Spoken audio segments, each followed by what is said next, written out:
बिस्मिल्लाहिर्रहमानिर्रहीम। आज की हदीस ऑफ द डे बहुत ही ईमान अफरोज़ हदीस है। मैंने चाहा कि आपके साथ कुछ इस तरह की बात भी शेयर की जाए जिससे आपके दिल खुश हो जाएं और आपको खुशखबरी मिल जाए। हज़रत माज़ बिन जबल रज़ियल्लाहु ताला अन्हो से ये रिवायत है। मैं हदीस का मतन पढ़ रही हूँ, उसको ट्रांसलेट करके बता देती हूँ, फिर इंशाअल्लाह हम एंड पे इसको एक्सप्लेन करेंगे। अन माज़ क़ाला, माज से रिवायत है, उन्होंने कहा, कुन्तु रदीफ़ नबी अला हिमार, कुन्तु मैं था, रदीफ़ा पीछे बैठा हुआ, अन्नबी सल्लल्लाहु अलैहि वसल्लम यानी नबी पाक सल्लल्लाहु अलैहि वसल्लम से, अलल हिमार यानी गधे के ऊपर, गधे की सवारी कर रहे थे। मैं रसूल पाक सल्लल्लाहु अलैहि वसल्लम के पीछे बैठा हुआ था।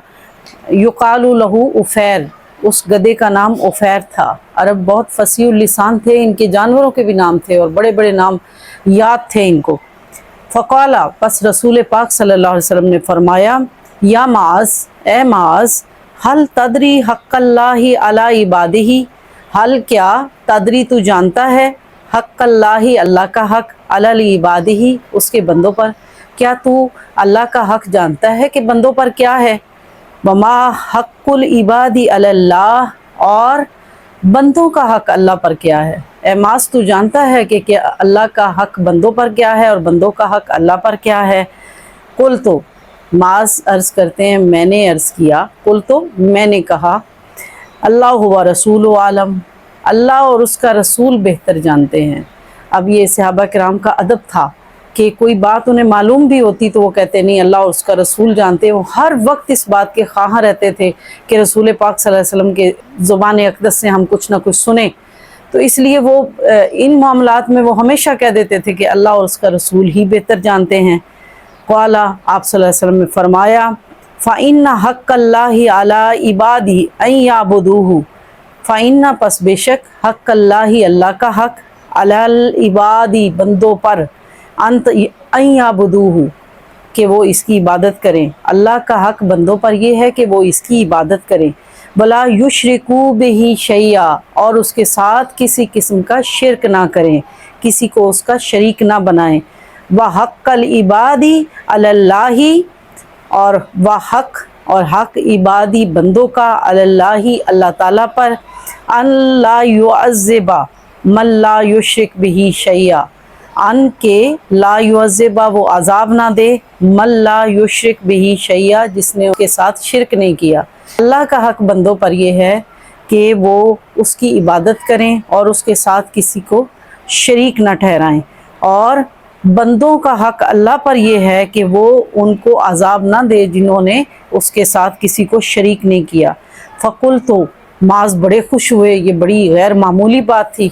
माज़ ने अर्ज़ किया, फ़कुल तो बस मैंने कहा, या रसूलुल्लाही, ए अल्लाह के रसूल, अफ़ला उबशिर, अफ़ला क्या मैं ना, उबशिर खुशखबरी सुना दूँ, बेहिन नास लोगों को इसकी, यानी इतनी बड़ी बात है कि अल्लाह सिर्फ इतना सा अल्लाह का हक़ है कि उसके साथ किसी को शरीक ना किया जाए, और उसके लिए वादा वो कर रहा है कि मैं दाखिले जन्नत करूँगा और मैंने नारे जहन्नुम उस पर हराम कर दी जो मेरे साथ सिर्फ ये कि मेरी इबादत करे, और सिर्फ वो शख्स जो मेरे साथ किसी को शरीक ना करे उसके लिए मैंने जन्नत वाजिब कर दी। तो माज ने कहा, अल्लाह के रसूल, अफ़ला उबशिर बिहिन नास, क्या मैं इसकी लोगों को खुशखबरी ना सुना दूँ। क़ाला, आपने फरमाया, ला तुबशिरहुम फ़यत्तकिलू, ला का मतलब है ना, तुबशिरहुम तुम खुशखबरी सुनाओ उनको, फ़यत्तकिलू बस वो इस पे भरोसा कर लेंगे, यानी उनको इस बात की खुशखबरी ना सुनाओ क्योंकि वो इसी पे इक्तफ़ा कर लेंगे, यानी और ज़्यादा बढ़ चढ़ के नेकी के अमाल नहीं करेंगे, तो इसलिए आप ये खुशखबरी उनको ना सुनाओ। ये मुत्तफ़क़ अलैह हदीस है, ये बुखारी और मुस्लिम दोनों ने इसको रिवायत किया है। तो ये कितनी बड़ी बात है अल्लाह ताला की रहमत की, उसके बेपाया लुत्फ़ की और उसके करम की। और हदीस पाक में है एक और जगह पे भी, हम लोगों के दिल में अल्लाह की मोहब्बत नहीं डालते, उसका कुर्ब नहीं डालते, उससे डराते रहते हैं, उससे दूर करते रहते हैं। आई एम सॉरी कि बहुत सारे हमारे जो उलमाए किराम हैं वो लोगों को अज़ाब कब्र से डराते हैं। किसी हद तक डराना भी मुनासिब है, क्योंकि अल्लाह रब्बुल इज़्ज़त ने अपने रसूल सल्लल्लाहु अलैहि वसल्लम को जो टाइटल दे के भेजा है वो नज़ीर का टाइटल भी है, लेकिन वो बशीर का टाइटल भी है, वो मुबश्शिर का टाइटल भी है। کہ وہ لوگوں کو خوشخبریاں بھی سنائیں اور اللہ کے ڈر سے کسی حد تک لوگوں کو ڈرائیں بھی۔ اگر ہم دین میں صرف ڈراتے ہی رہیں گے تو لوگ تو اللہ کے خوف سے، اللہ سے اتنے دور ہو جائیں گے کہ وہ پھر اللہ کی محبت کے قریب نہیں آ سکیں گے، اللہ کی محبت اور اس کا قرب نہیں پا سکیں گے، اس کی حلاوت وہ نہیں چکھ سکیں گے۔ اس لیے ہمیں کوشش کرنی چاہیے کہ ہم لوگوں کو خوشخبریاں بھی سنائیں، جیسے رسول پاک صلی اللہ علیہ وسلم کا طریقہ کار ہے۔ ایک اور حدیث مبارکہ ہے، فرمایا یسروا ولا تعسروا۔ یسروا کا مطلب آسانی پیدا کرو، ولا تعسروا تنگی پیدا نہ کرو۔ دین میں ہم ہر طرح سے تنگی پیدا کرنے کی کوشش کرتے ہیں، دین کو مشکل ترین بنا کے پیش کرتے ہیں۔ دعوت و تبلیغ والے لوگ آسانی کی طرف جانے کی بجائے مشکل راستوں پہ چلتے ہیں۔ لوگ ڈرتے ہیں کہ دین پتہ نہیں قائم ہو جائے گا تو کیا ہو جائے گا، ان کی زندگیاں برباد ہو جائیں گی، حالانکہ ایسا نہیں ہے۔ فرمایا یسروا ولا تعسروا، آسانی پیدا کرو، تنگی پیدا نہ کرو۔ بشروا ولا تنفروا، لوگوں کو خوشخبریاں سناؤ، عذاب کا ڈر سنا سنا کے ہر وقت ان کو مبتلا عذاب نہ کرتے رہو اور ان کو متنفر نہ کر دو دین سے۔ تو یہ جو دین کا یہ والا کانسیپٹ ہے کہ ہم لوگوں کو اللہ کی رحمت کی خوشخبری بہت زیادہ سنائیں۔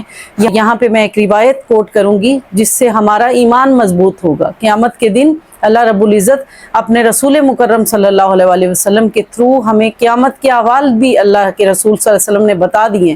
تو قیامت کے دن اللہ رب العزت ایک شخص سے کہے گا کہ تم جہنم میں چلے جاؤ، تم داخل جہنم ہو جاؤ، تو وہ پیچھے مڑ کے نہیں دیکھے گا، سیدھا جہنم کی طرف چل پڑے گا۔ اور ایک دوسرا شخص جس پہ جہنم واجب ہو چکی ہوگی، اس سے بھی اللہ کہے گا کہ تم بھی داخل جہنم ہو جاؤ، وہ پیچھے مڑ مڑ کے جہنم کی طرف جاتے ہوئے پیچھے مڑ مڑ کے دیکھے گا۔ تو اللہ رب العزت اس سے کہے گا کہ تو پیچھے مڑ کے بار بار کیوں دیکھتا ہے؟ اس کے فرشتے پوچھیں گے تو وہ بندہ عرض کرے گا کہ مولا میں نے تو بڑی چرچے سنے تھے تیری رحمت کے، اور میں نے دنیا میں رہتے ہوئے تیری رحمت کے بارے میں بے پایا لطف و کرم کے قصے سنے تھے، اور مجھے یقین نہیں آ رہا کہ وہ اگر میں جہنم میں جا رہا ہوں تو پھر تیرا لطف و کرم کدھر گیا، تیری رحمت کدھر گئی، تیری بخشش کدھر گئی۔ تو اللہ رب العزت کو اپنے بندے پہ پیار آئے گا اور اس کو بلا لے گا، اور دوسرے سے اللہ پوچھے گا کہ کیا تجھے میری رحمت پہ یقین نہیں تھا کہ تو سیدھا ہی جہنم کی طرف چل پڑا؟ تو وہ بندہ کہے گا کہ یا اللہ یقین تو تھا، پر میں نے دنیا میں تیری اتنی نافرمانی کی کہ اب میں نہیں چاہتا تھا کہ میں تیری کوئی بھی نافرمانی کروں، اس لیے میں تیرا حکم ہوا تو مجھے تیرا خوف آ گیا تو میں سیدھا ہی جہنم کی طرف چل پڑا۔ تو اللہ رب العزت کی رحمت جوش میں آئے گی، ان دونوں کو معاف کر دے گی، وہ جس نے اللہ کی رحمت کی امید رکھی اور وہ جس کو اللہ کا خوف آ گیا۔ تو یہ روایت ہو سکتا ہے ضعیف ہو، میں نے اس لیے جسٹ آپ کے ایمان کو تازہ کرنے کے لیے اور ایمان میں اضافے کے لیے میں نے آپ کو سنائی ہے، اس لیے چونکہ احکامات صادر نہیں ہوتے، اس لیے اگر یہ ضعیف روایت بھی ہے تو یہ ظاہر ہے ہم اس لیے سناتے ہیں کہ ہمیں نیکی کی موٹیویشن ملے۔ اللہ رب العزت سے دعا ہے کہ جو کچھ ہم کہتے ہیں اس پہ عمل کرنے کی توفیق عطا فرمائے۔